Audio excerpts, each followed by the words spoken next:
Pensa só, escolher a morte em vez de abrir mão das próprias crenças. É forte, né?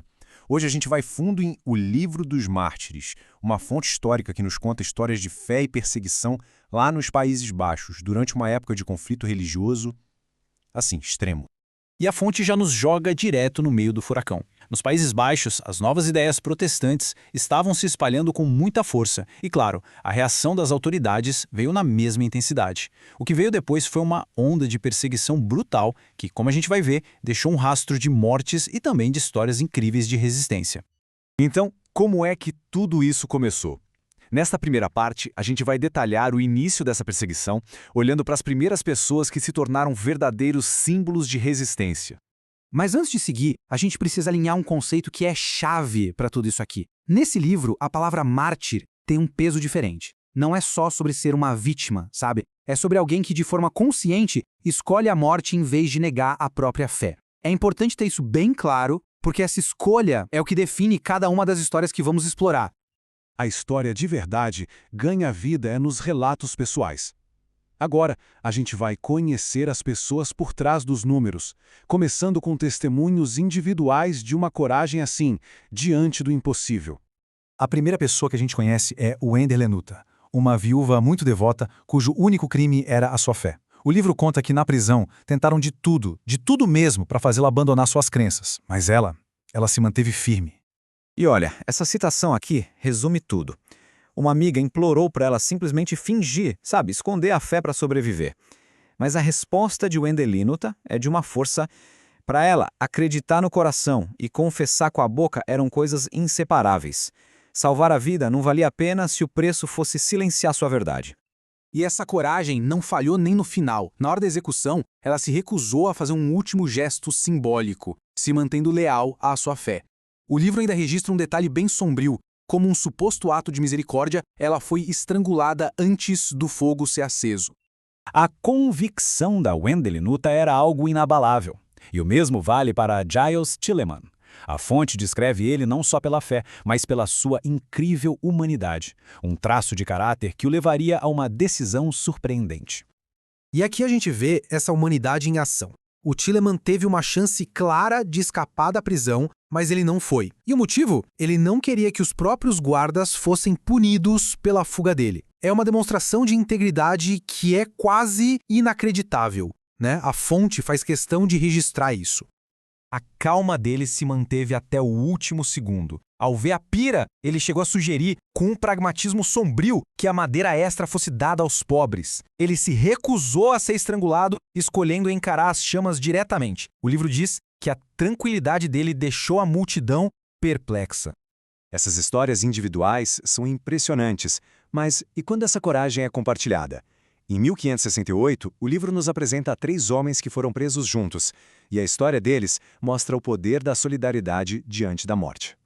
Lá da prisão, eles escreveram uma carta, e esse trecho aqui é impressionante. Eles não estão pedindo liberdade, mas sim declarando seus princípios. A fé para dar conforto, a esperança para não ter medo do sofrimento e a caridade para perdoar até mesmo seus inimigos. Para eles, sofrer por aquilo que acreditavam era uma honra. Skoblante foi o primeiro do grupo a ser executado. E as palavras finais dele, segundo o registro, expressam uma esperança. A de que o seu sacrifício marcasse o fim da tirania. Ele morreu cantando um salmo, um último ato de adoração em meio ao horror da execução. Essas histórias pessoais são chocantes. Mas agora, vamos dar um passo atrás para a gente entender a verdadeira escala e a brutalidade sistemática da perseguição que o livro descreve. A brutalidade era sistemática. Em apenas 2 anos, na região de Flandres, a fonte lista uma variedade terrível de métodos de execução. Só de ler essa lista, já dá para sentir a crueldade organizada por trás da perseguição. Não era algo aleatório, era um verdadeiro sistema de terror.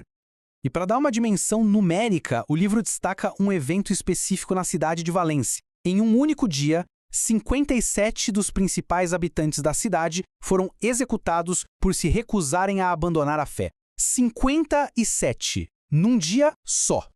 E o que a fonte revela aqui é que existia toda uma estratégia por trás das execuções. Nada era por acaso. Para o cidadão comum, a morte era um verdadeiro espetáculo público, sabe? Para servir de aviso para todo mundo. Agora, Quando se tratava de figuras mais populares, gente que o povo realmente gostava, aí a história era outra. O medo de uma revolta era grande. Nesses casos, a execução acontecia em segredo, longe dos olhos do público, justamente para evitar que o mártir se tornasse um símbolo e inspirasse a multidão. Mas a perseguição não atingiu só o povo comum. Ela chegou ao topo. O livro narra o que foi o clímax desse conflito: o assassinato de Guilherme de Nassau, o príncipe de Orange, que era o maior líder da resistência protestante.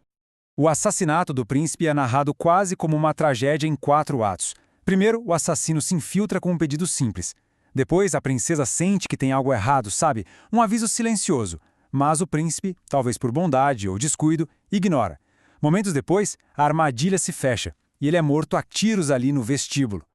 De acordo com o relato, essas foram as últimas palavras dele. Uma oração não só por si mesmo, mas pelo povo que ele estava deixando para trás. O assassino foi pego na hora, e aqui a fonte nos mostra o outro lado da convicção.